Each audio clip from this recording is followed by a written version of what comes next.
So if you're a man and you find that you've been living with this sense of inadequacy or insecurity, or this sense of worthlessness or hopelessness, a sense that you are somehow fundamentally broken or flawed or not valuable or not lovable, then this video is probably going to be one of the most important videos that you ever watch. Because what we're going to do is get to the root cause of these problems, which is that you probably have low self-worth. And I know this personally because I spent many years of my life with low self-worth, and it caused me to sabotage every single area of my life, which is a key symptom of low self-worth. For example, in your relationships, if you find that you continuously sabotage your relationships due to your anxieties or your worries or your insecurities, a sense of neediness is probably coming out of you. You're probably triggering arguments based on your own concerns that you're manufacturing in your head, based on, even just moments where your partner might be taking too long to reply. And you're starting to catastrophize. What if she's cheating on me? What if she's planning on leaving me? Oh, see, I told you I'm not good enough. These thoughts all start to cycle through your mind. And again, the root is all found in that low sense of self and that sense of self-worth that you're lacking. Now, this shows up, like I said, in every area of your life, from your relationships to your career, to even your health and fitness goals and overall goals in life. If you don't have the sense of deservingness within yourself and a sense that you are worthy of having those things, then you're going to find every opportunity to sabotage yourself. And what we're going to go through in this video are the 3 root causes of low self-worth. And what a lot of people make the mistake of doing is trying to handle the symptoms, but you cannot find the solutions in handling the symptoms. You have to go to the root, just the same way that antidepressants a lot of the time don't actually help with people's depression, because having lower serotonin is only going to be a symptom of depression rather than the root cause. Now, I want you to think about your self-worth kind of like a bucket. And when you're born in life, this bucket is just fully intact, it's completely functional. But as you go through life, you have these experiences that create these holes in the bucket. And what I'll call these are nexus events, and I'll explain to you what these are in a bit and how to solve for them. But essentially, you have a leaky bucket. And so your self-worth is always going to pour out of this leaky bucket. And so the mistake that a lot of people make, which is the first root cause, is that they try and increase their self-worth with the wrong metrics. They rely on external validation and external sources and achievements to try and fill their cup or fill their bucket. So, for example, we'll say things like money, how much money they have, the body that they have. And I think anyone who's actually built a great body, and a lot of people who have built great bodies, suffer with body dysmorphia for this exact reason, because they see that external metric as being the thing that's going to increase their self-worth. And while it might for a short period of time, it cannot sustain it. But why? Because you're trying to pour into a bucket which is fundamentally broken, which has holes in it.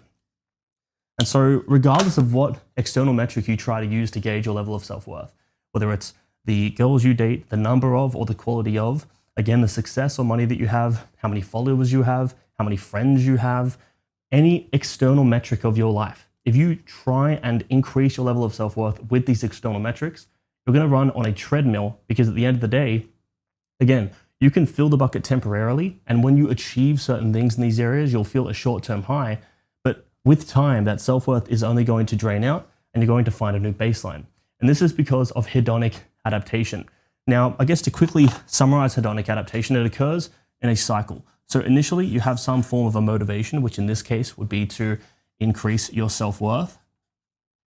And essentially what happens then is that the desire to achieve something external is born out of that motivation. So we have the desire. And then what happens from that is we start to strive for that thing. And then, of course, what happens as we strive for it, we end up obtaining the thing. Now, of course, there are times where people try to obtain certain external outcomes and they end up not obtaining it. So it's like more the motivation to have something, the desire is created, they strive for it, they fail to achieve it, they realize that they still lack that thing, and then they end up in this cycle of dissatisfaction. But let's say hypothetically that you're able to accomplish that external outcome. So you obtain it, obviously then you enjoy that thing for a period of time, it fills you up, it gives you a sense of pride and a sense of, I guess, reward. But then, of course, what happens is that you adapt. And because of this hedonic adaptation, which is universal, right? It's, for example, the same as someone who takes drugs, right? When they first start taking it, they're going to really enjoy doing that thing because there's a high sensory experience that comes from that based on the fact that they're not desensitized to it yet. They're very, very responsive to it. But of course, as you repeat that cycle and you use it more and more, your body begins to adapt. You start to reduce the sensitivity of your receptors that bind those substances into your body and into your brain and have that effect. As a result, you enjoy it less and less over time. And what does that create? That means that you start to desire it more. This is just a natural effect of doing anything repeatedly, or, ultimately just having a desire that you believe is going to have some form of lasting result on you. As I'm sure you've already learned through your own life experience, none of these things ever fulfill you for life. No one ever makes a certain amount of money and from that point of reaching that target is permanently fulfilled. There's always a new level to reach. Why? Because of the adaptation. They adapt to that goal, or they adapt to that level. And so again, they desire more, and this cycle repeats itself. And this kind of highlights why these sorts of things will never actually fulfill you and bring you long-term self-worth, because of that adaptation. So what you really need to do here in order to overcome this is firstly to recognize that external factors and external variance and external essentially outcomes are never going to truly fulfill you and help you build self-worth. All of it must be intrinsically motivated and intrinsically determined. What do I mean by that? I mean that the things that you're trying to achieve in order to build self-worth, because yes, you still need to have goals, should be internally driven and internally motivated. For example, perhaps it's the level of self-development and emotional development that you've achieved, right? And what you do through creating this drive for internal drive and internal growth, and by creating these internally motivated goals, is that rather than trying to fill the bucket with these externally motivated goals, you can actually start to plug some of these holes and start to fortify the entire bucket and make it more durable. Because as more of these nexus events occur in life, which again I'll cover in a second, as more of these nexus events occur and you get more holes in these bucket, because again, as you go through life, you're going to have events that occur and things that happen that take away and chip away at your self-worth. That's inherent to the human experience. But by doing the internal work to become more resilient, more self-reliant, more emotionally, self-reliant as well, and more emotionally controlled, and by doing the work on yourself to increase your level of character development, psychological development, and the development of your consciousness, you can begin to fortify this bucket to make it more resilient against further nexus events and prevent more and more of these holes from forming. And of course, in the process, repair the earlier holes. So this really covers the first root cause, which again, just to recap, is faulty metrics that you're using to measure your self-worth against. So if you're, again, using external metrics to try and measure your level of self-worth, you're going to be pouring into an emptying bucket. So the second cause, as I said, are nexus events. So let's actually separate these here. So nexus events, essentially, think about these as just moments in your life that fragment your sense of self. So say this is the timeline of your life. Say this is, the past. Maybe you could say this line travels all the way back from the point of birth to now. And you're going to have these nexus events. Now, I get the term nexus events from the TV series Loki by Marvel. If you haven't seen it, it's fucking awesome. But essentially, nexus events are moments where on a given timeline in the multiverse, there is a certain event that fragments and splits out that timeline into multiple fragmented timelines. And so nexus events, in our case, are essentially negative events. So I'll highlight this in red, that fragment our sense of self into multiple different directions. And so what we might have is, let's just say, this new belief forms that I am unworthy of love. And again, this happens in multiple different directions. So maybe you have one that says, I'm undeserving of success.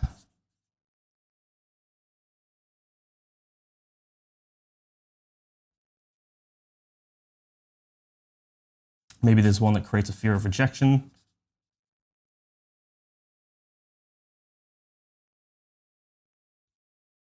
And again, the list can go on, being broken or somehow fundamentally flawed, and, having to earn, let's just write this down for the sake of having it here. You have to earn respect and love. And so essentially, These nexus events are moments in your life that fragment your sense of self and your self-image into fragmented limiting beliefs and stories that transform the way that you see yourself permanently, unless of course you reintegrate them.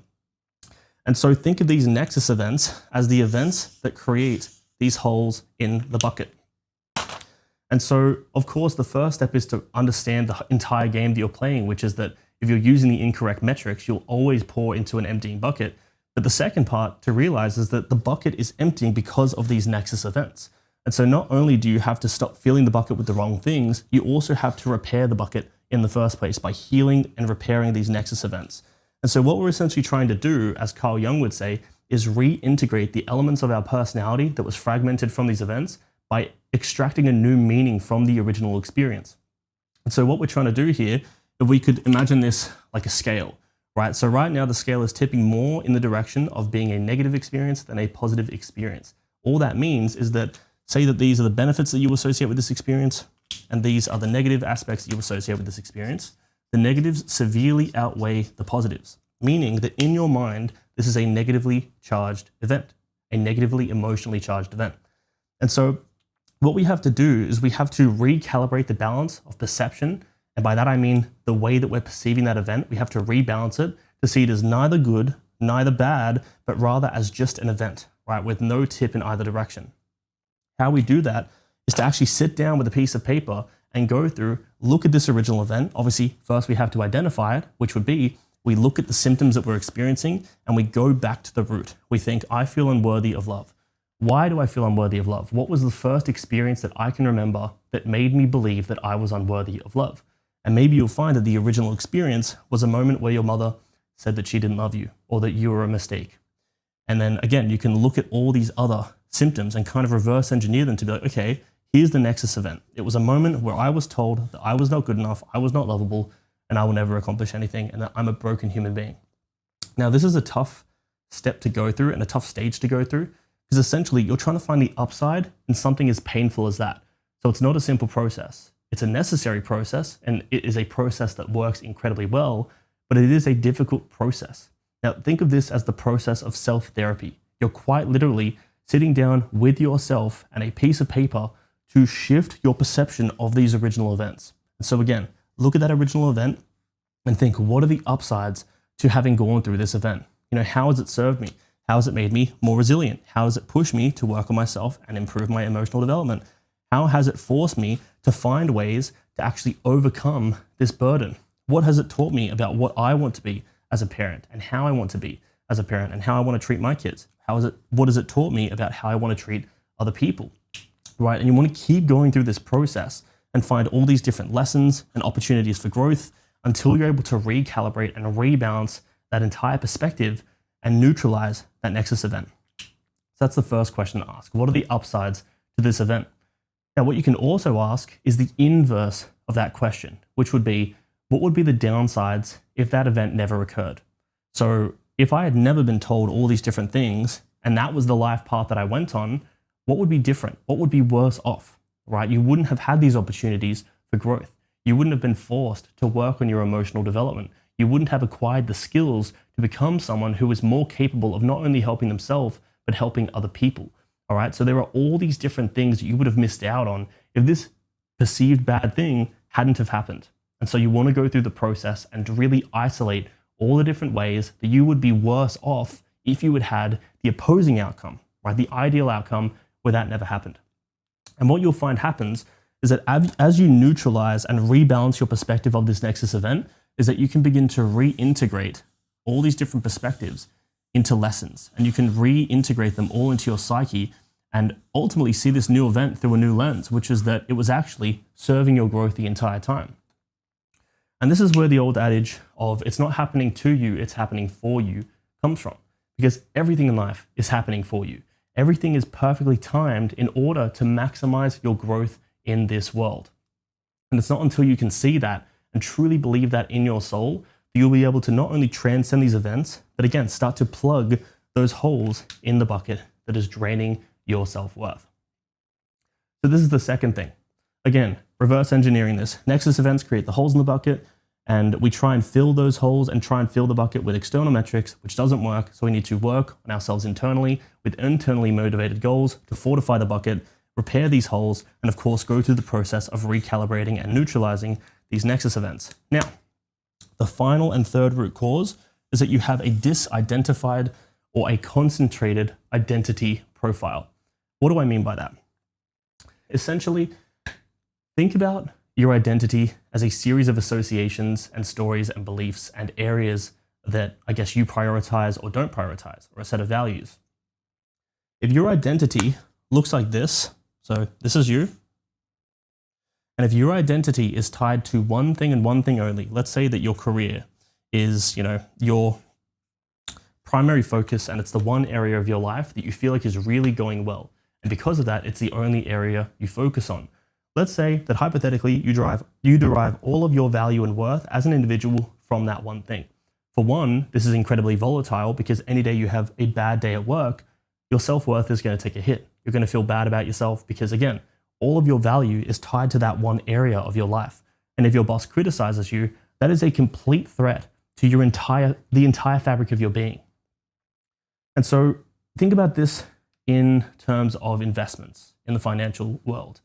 If you put all of your money and hedge every dollar you have that you've invested on one individual stock, say it's Tesla, and Tesla has one incredibly bad day, week, month, or even year, your entire portfolio is going to collapse alongside Tesla's stock. Why? Because you're over-indexed on that one single stock. What you want to do instead is you want to diversify your portfolio because, again, in this case, if you have a bad day at work, you're going to completely experience identity collapse. So what you want to do, as I said, is you want to diversify your identity to have multiple different legs and areas that you can derive, I guess, a sense of self from. So maybe it is your health and fitness, right? I'm going to try and draw a bicep here and it's going to be terrible. It actually didn't turn out that bad, other than the hand. Obviously, then you've got your family and relationships, your, friendships. Obviously, learning, for example. Running out of space to draw this, but you kind of get the point. And you want to make sure that you have as many different legs holding up your sense of self as is humanly possible, because then if any of these one areas fall, for example, you go through a breakup, if all of your identity is hedged on that relationship and you break up with that person, your entire sense of self is going to collapse. Whereas if you also can fall back on your friends, your family, your career, your hobbies, your health and fitness journey, your personal development journey, whatever else is important to you, then even if you go through that breakup, you're going to have other areas that can bolster your sense of self so that you don't experience a complete identity collapse. So think about it kind of like a table, right? If this is your sense of self, what you want to do is have as many legs holding up this table as possible. Because if all of your sense of self is held up by one leg, right? For one, it's incredibly unstable. But for two, if you lose that leg, the entire table collapses.